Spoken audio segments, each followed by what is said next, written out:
one of the things I've always been is, some would say rebellious, others would say independent.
I'm the only one left on the floor. Just watch me move to the beat.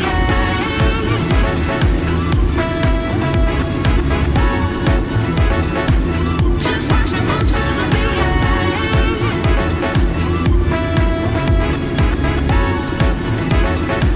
Just watch me move to the beat. And I'm grooving, it runs through my veins. The moves that I'm doing don't even have names. I'm gonna slide, I'm your right, get it. Shaking my head, lean to the left, feel it. You got front seat viewing, so I'll entertain. They're losing track of my feet, yeah. Everyone else took a seat, yeah. I'm the only one left on the floor. Just watch me move to the beat,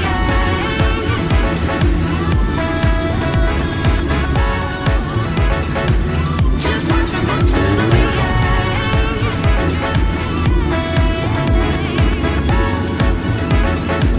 Just watch me move to the beat. Just watch me move to the beat.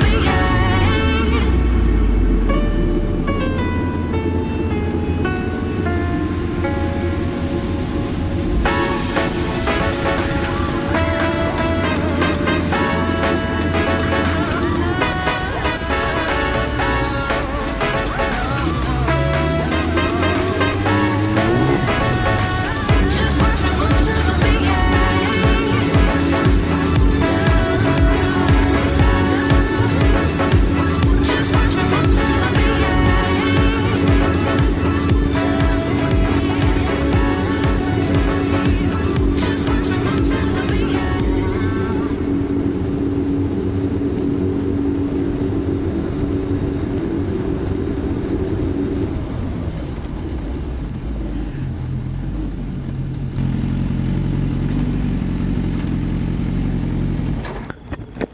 Hello, on.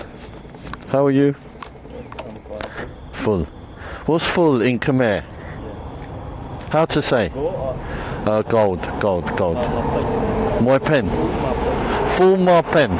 Full ma pen okun.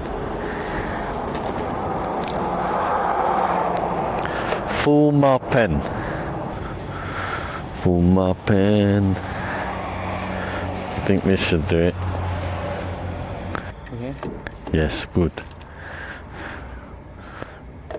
Okun.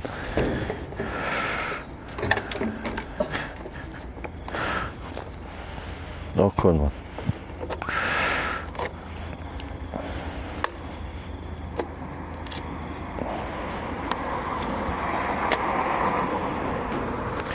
Oh, this is good.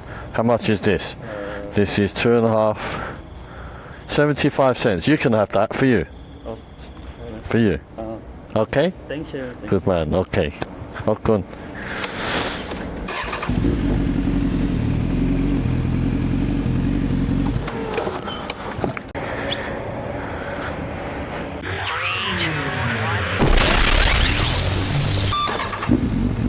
Okay, bye boys.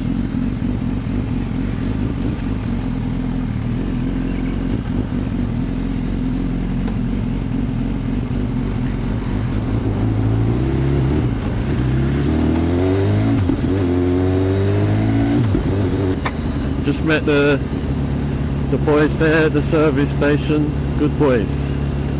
People love bikes. New subscriber.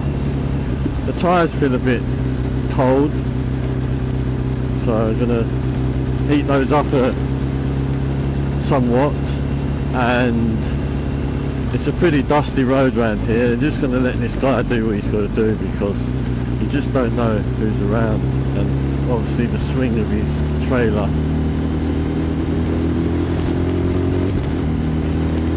Yeah, I'm not sure why it's wet up here. I don't know if it's been raining or... Oh, I've got to stop to put my gloves on, I forgot. Let me just do that.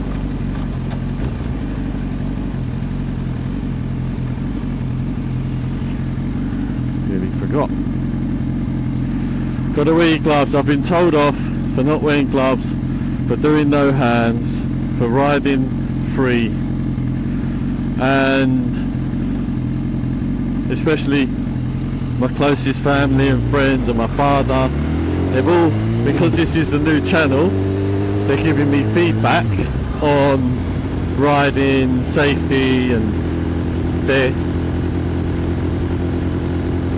There's the guy, that's why it's wet, because there's been a bit of somebody's hit the dumper truck there. Dumper truck accident.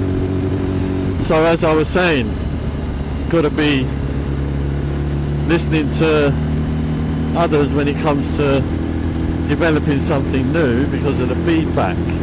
And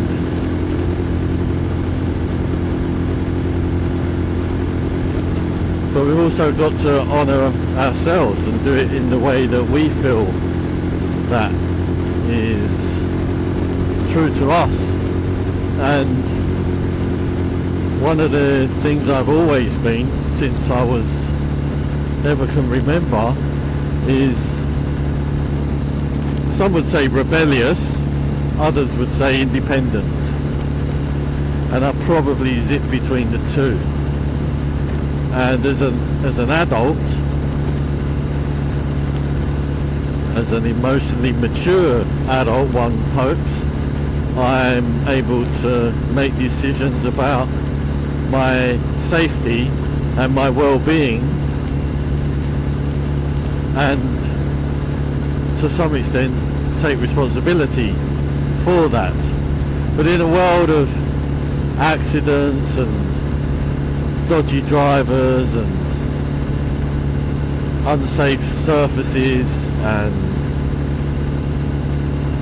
sketchy behaviour of other drivers, it's no wonder that the majority of people, riders, drivers, have a healthy respect for the road and a fear of what might happen. But I live by faith, and God's got a plan for me, and when my time's up, it's up. And I am, as a Christian, supposed to be setting an example by living by the code, which is to obey my government, obey the laws, obey the rules.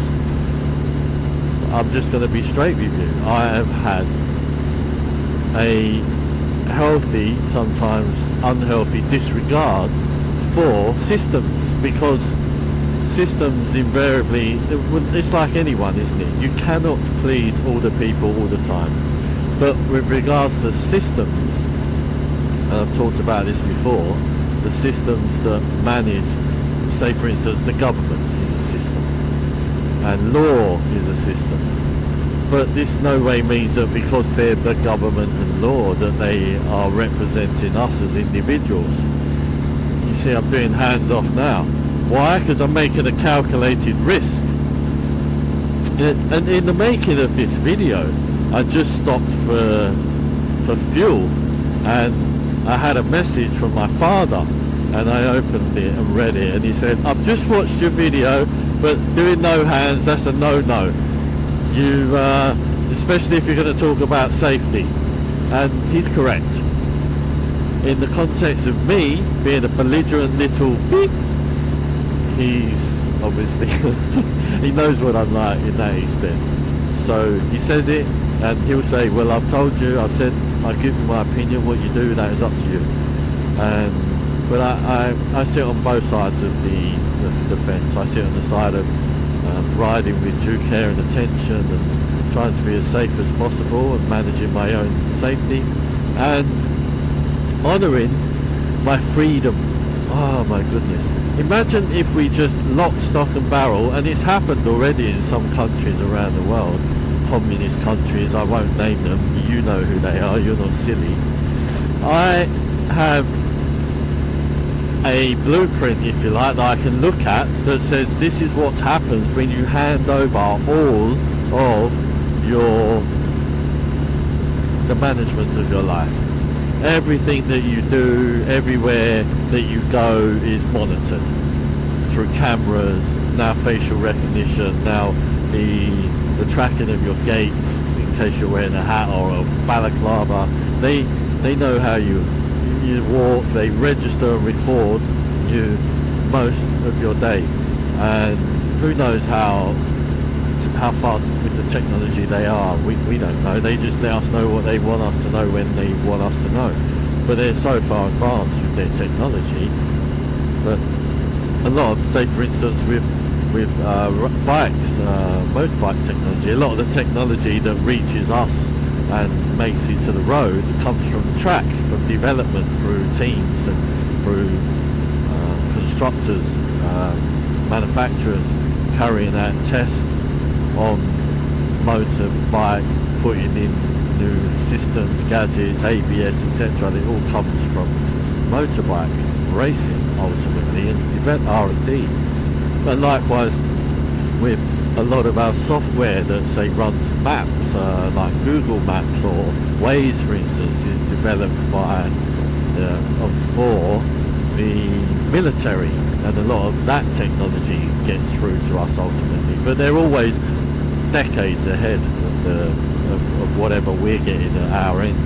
Whatever is available to us as a consumer has largely been radically tested and used to an extent where it's ultimately becomes obsolete for them, because they have a new system in place which is far better, and it's okay now to let off the one that they've been using and to let people see and access that without giving too much away about what's in the future. And so all the time they're doing it, the governments are drip feeding us what it is that enables us to live a more productive or efficient life. And I've kind of gone off on a tangent there, so I'll try and bring it back to the discussion around not wearing gloves or not wearing safety equipment or not wearing a helmet even. Well, of course, when motorbikes were invented or started to get used, when the motor engine was first put onto bikes or into cars, it took some time before the speed got to a point where it's more dangerous than walking, and then of course seatbelts come along ultimately, but as a child we never wore seatbelts, and even by my own father's admission he'll tell you he never wore a seatbelt, never, not in by coach or car, he never wore a seatbelt. So, and that was right up until those annoying beeps came when you tried to plug your seatbelt into the unless you plug your seatbelt into the car, then you would get this really annoying noise which would compel you to put your seatbelt on, or we are going to annoy the living daylights out of you with this noise, and you can't switch it off. You can't pull a fuse to isolate it and switch it off. There's all sorts of annoyances with trying to get rid of it. So what we used to do was, living in London right through the 80s when these products started to enter the marketplace, we had a Volvo 740 GLS, and it had exactly that. Unless you had the seatbelt plug in, there was a sensor under the seat, and as soon as you sat on the sensor, the light when you was in drive would start beep beep beep beep beep beep beep, you know, because the seatbelt's not plugged in. And it was the same with the passenger side. So even if you didn't have a passenger, but you had a large enough parcel or something like a suitcase or that you'd put on the seat next to you, it thought it was a human being sitting there, so that it would beep and beep and beep and beep. How did we get around it? We were people that didn't want to wear seatbelts. We didn't want to be told to wear seatbelts, considering we've been driven for so many years without problems, and there's a lot of talk that in a lot of cases seatbelts cause more injury than not. Well, of course, if you're flying through a window, well, you're better off with some broken ribs and a collarbone, aren't you, than going through a window and flying 60 miles an hour along the street or into whatever you're going to hit, oncoming or otherwise. So, but we didn't, because we didn't live in a nanny state then, and so we wasn't taught, so we wasn't force-fed safety, health and safety, and of course a lot of it was about money spinning. It was about generating fines, and the fines that come in to build the coffers of those systems. What do we do to get around it? We just take the seatbelt and plug it in behind our back, run it behind our back and plug it in, and hey presto, problem solved. And even if you were being followed by the police and you needed to, have a little bit of a breathing space to get that seatbelt on, from behind it looked like the seatbelt was on because it ran across that sort of space that you can see between the headrest and the door frame. So it looked like you was wearing a seatbelt from behind. And from the front though, depending on what clothing you had on, if you had black on, it might be a bit more harder to see. But if you wear a white t-shirt for instance, that seatbelt would obviously not be on, no. But we wasn't getting stopped for stuff like that. We got stopped for speeding, got stopped for random breath tests. And seatbelts, I don't believe I ever got a fine or a caution for not wearing a seatbelt. Policing was a lot different in the 80s and the 70s and even the 90s. It was in London in those years. It was, and it may well still be the same. It was a case of the police, if they did stop you, they'd say, look, just put your seatbelt on, okay? And there was a lot more discretion with the police, and quite rightly so, because in a lot of cases it was just a case of having that fear of, oh, I'm caught, what's going to happen, and then being given the let-off. It sort of generated more respect for the police, because people thought, well, he could have been an arsehole, he could have thrown the book at me with this, and he wasn't. And so it sort of reinstates a faith in the system, and in this case in the police system. And so that would be something one would talk about and share that experience and say, hey, I got stopped for blah blah, and he let me go, and he just told me off, and I'm grateful for that. And now I will focus more on actually wearing it, because I don't like that feeling of what might have happened when I was caught. And you might say, oh well, should have thrown the book at him and go down that whole road and then find out the hard way when it comes out your pocket. Well, you could say that, and you have, some of you have, but a lot of you might agree with me and say, no, I think it's better for the police to build good relations with the people they serve, ultimately, because they serve us. And if they're truly invested in our safety, then first they've got to treat us with respect, and as people that are able to be able to be communicated with in a way that's respectful, adult to adult. And there's a lot of immature people driving around, riding around, and living their lives in adult bodies. It doesn't mean you're mature because you have a big body or you're over 18. So there's a lot of questions around that. With regards to driving without gloves, these are all things that are related, because I grew up in an environment, I learned that I was in control of my own destiny regards my own safety. Now that's of course driving cars. Now when I moved on to riding, which I was a BMX kid in the peak, I was pretty decent as well, a skate park competition winner kid.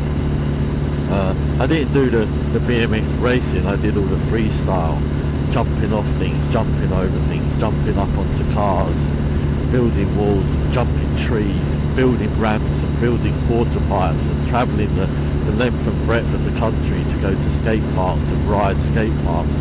And I felt there was only one skate park where we ever went to where it was compulsory to wear a helmet, wear a lid.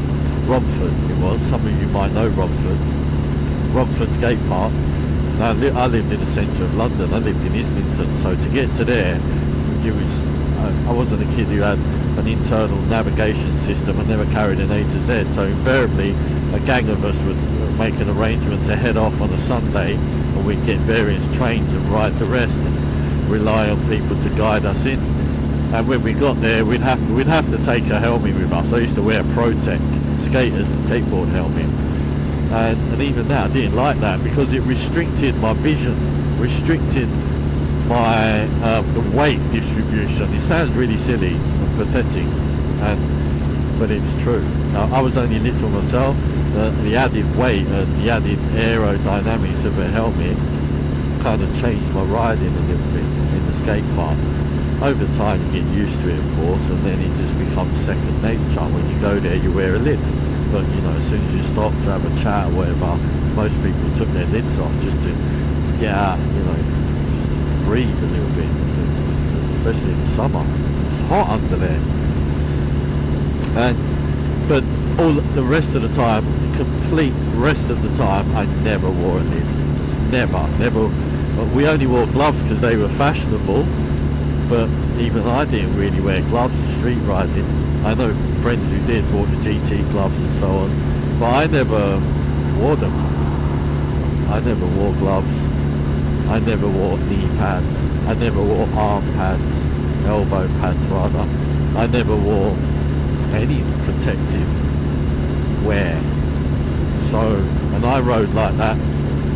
As I say, competition rider, street verts, everything. The new tricks, working on the flare when I finally gave up, hung up my BMX. And I was a Diamondback, for those of you interested. I was a Diamondback pro rider, blue tuff. But I used to change the colour. I went from a complete white, stock blue and red, white kind of, but blue really, blue and chrome. And then I changed up to white, got the white tuff, white tyres. I lived with that for a while, and then I switched to yellow, had a yellow and blue period, and ultimately went back to blue and chrome. And during that whole period of buying new parts, upgrading, stripping down existing ones, and maintaining my bike to the standard that it was kept impeccably mechanically sound. And what I would do was, and I could do this, I did it so often that I could do this on the regular, and if I was hanging around at home or you know, in the flats where we used to hang out in the estate, loads of riders would be around, and when I had 15 minutes spare, I would strip my bike down to the bearings. I'm talking down to the hub bearings as well, and the crankcase, I would open everything up, grease it, and put it all back together again, and service the brakes, all in under 15 minutes. And I used to carry a small couple of tools, two tools that I used to use, a box spanner and a what's called a headset spanner, which opened up my crankcase as well. And that was it. And I had a 10mm to get the wheels off and set the spindles. So you needed two spanners for that. And then I had an Allen key, a 5mm, which was I didn't carry the 6mm, which was for my stem, but I carried a 5mm, which was for my bar clamps, because I used to like to adjust those from time to time when I was riding the skate park. So I had no problem managing my own safety, and I only ever had two incidents where I crashed, and one of them was I was over a place called Taleka in Camden town, Kentish Town way, and I was pulling a 360 out of a bowl, and I was about 3 meters in the air, maybe 2 to 3 meters in the air, and halfway through this spin, and the stem just snapped inside, and the bars came out, and of course everything drops out from under you. You're still holding on to these bars there's nothing there, and I landed very awkwardly with a sort of bike onto my groin, and wow, I was winded for quite some time. It was quite painful, and there was a hob alone because there's no fix for that. And the other time was when I came down with I'd built a quarter pipe, and you imagine that, I built my own quarter pipe, and then I had to have enough faith to ride it and get out of it, which means I had to ride up, do a 180, leave the ramp, go up into the air, do the 180 degree turn and land back down on the ramp. And it was a slow process of building up to get to that point. And I reached the top, and ultimately after many goes of getting to there, I decided, okay, I'm gonna leap out this time. And I did it, and I was like, it's buzzing. You had a spring on it, the ramp, about 3/4 of the way up. It used to spring you up, give you a little bit of extra air, like suspension almost. And I sort of getting used to that. One time, it bucked me a little bit more than I expected, and it pushed me out from the ramp. And so instead of landing back down onto the curvature of the ramp, I sort of missed it and went straight down to almost to the bottom, and landing with a big, like, boom, a lot of pressure on the arms, you know, and I got a minor fracture on my collarbone. That's how much pressure there was. It affected me for a very long time, and long story short, I had ultimately an underdeveloped rotator cuff, and didn't find that until my 40s. And then I had another scooter incident, which I'll talk about at a later date, which led me to have an operation on my ACJ, my acromial clavicle, ACR, acromial clavicle joint, ACJ, that's it, acromial clavicle joint. And while the surgeon, when I woke up, I said, how'd it go? The surgeon said it was good. He said it went really well, and you had another problem in there that I sorted out as well while I was there. Wow, and he fixed it. It's brilliant. So that was great. And so, talking about the safety, I used to practice really dangerous tricks and really great height drop-ins and stuff, and it was a lot of, there's only so much R&D and risk assessment you can do before you have to cross the line. And so I'm a different breed from the average person. Even my father, like he's a professional driver in large vehicles, haulage, juggernauts, B-doubles, coach business, travelling with taking passengers all over the world, and cargo, and millions and probably billions almost miles. And so his experience of health and safety is different to mine. Mine is a lot of tried and tested principles and practices around the limits of my own ability. And of course, where does this have anything to do with riding a superbike? Well, it doesn't really, in terms of the awesomeness and the power of a superbike, but it does in terms of my relationship with the bike, with the environment, with my environment, with my pride and joy of being conservative and responsible for my own safety. And so I just want to add that one of the other sides of being a BMXer and riding thousands of miles every year across Britain, mainly England and the southwest, was that I never rode in the rain, and it wasn't because I don't like rain. I love rain. It was because it would get my bike dirty, and grit would get into my chain and into my cog, into my spindles. And although I regularly clean, grit can grind away metal, water can grind away metal ultimately. And for me, just making a decision about where I'm going here. Okay, I'm not taking that road off there. I think I need the 5, so where's the 5? Yeah, this is the 5 there.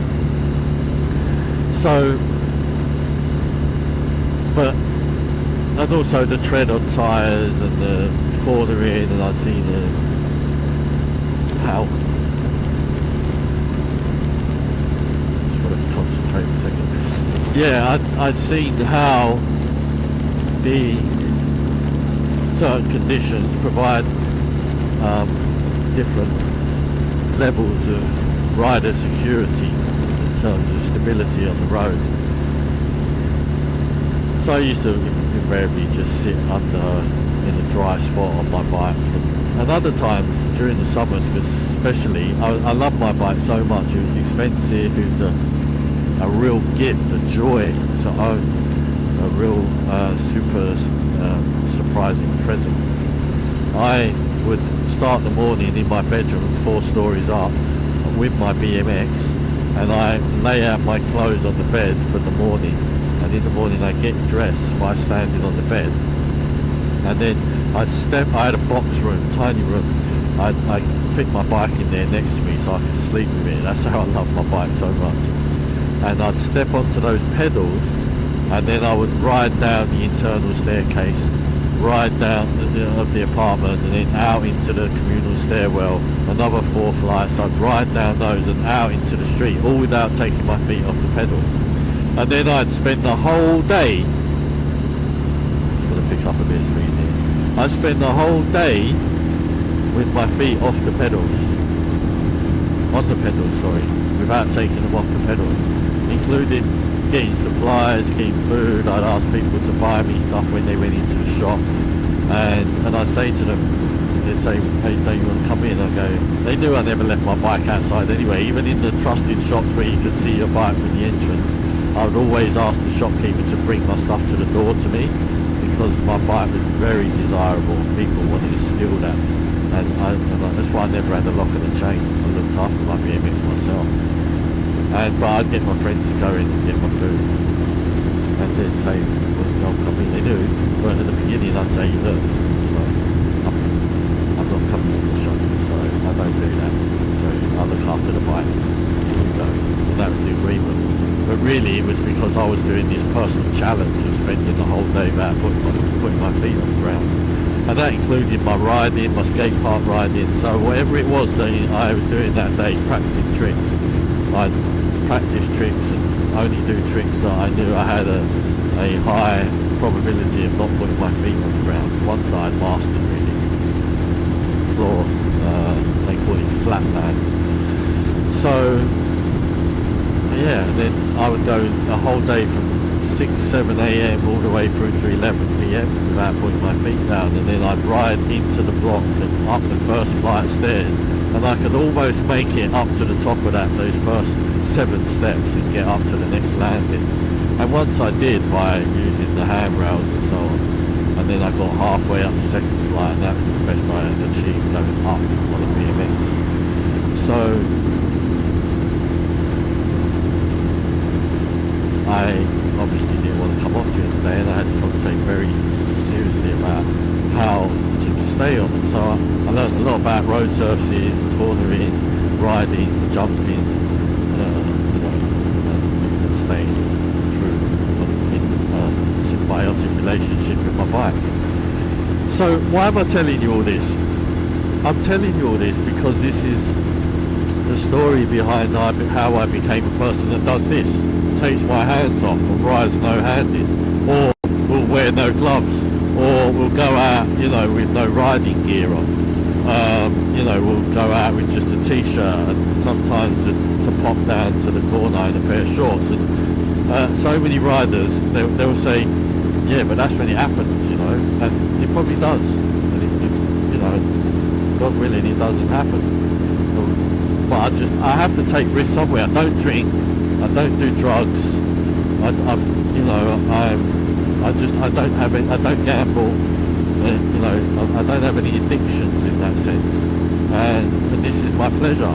And I just want to live my life free and have some control, some element of control over my life. Especially in 2020, when we were told we had to put chemicals in our body for an unproven disease. And whatever your opinion is about that, you can keep it, because I'm alright. I don't need to argue or debate that anymore. I know my decision around the research and everything. I made my decision, and I decided not to have anything to do with any of that, and risk losing my family, my job, everything.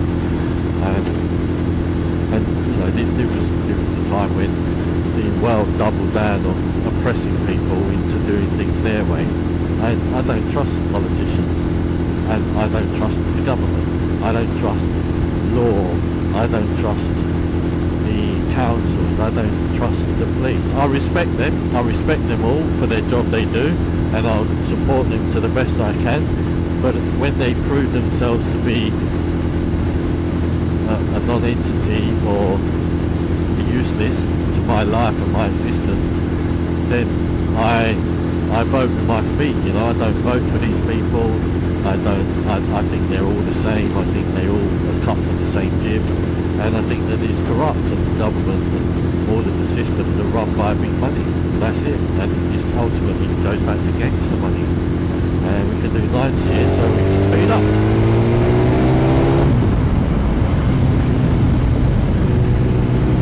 And reset. So I'm just going to stop talking for a minute now and enjoy the 90 ride. We're talking the way back.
not love speed, bro? What? Love it.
was I saying about no hands?